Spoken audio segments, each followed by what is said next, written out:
Hi everyone, welcome back to my channel. Today నేను mutton biryani prepare చేశానండి. చాలా బాగా వచ్చింది. ఫస్ట్ టైం యూట్యూబ్లో చూసే చేశాను.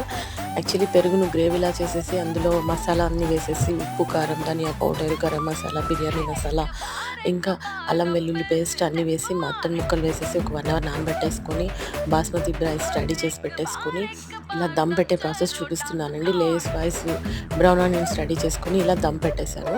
చాలా బాగా వచ్చింది. దమ్ పెట్టేటప్పుడు మటన్ని డైరెక్ట్గా దమ్ పెట్టమండి. ఒక 5 మినిట్స్ డైరెక్ట్గా హీట్ చేస్తాము, ఎందుకంటే కింద గ్రేవీ ఎక్కువ ఉంటుంది కాబట్టి. ఆ తర్వాత ఒక పైన ఇంకొకటి పెట్టి దాని మీద ఈ మటన్ బిర్యానీ పాట్ పెట్టేసి ఒక 15 మినిట్స్ స్లో ఫ్లేమ్లో దమ్ పెడతాం అనమాట. చాలా బాగా వచ్చిందండి. ఫస్ట్ టైం అయినా మటన్ పీసెస్ అయితే చాలా బాగా ఉడికాయి. మా హస్బెండ్ పిల్లలు చాలా బాగా తిన్నారు. Thank you. నా వీడియో మీకు నచ్చినట్లయితే లైక్ చేయండి. Thank you.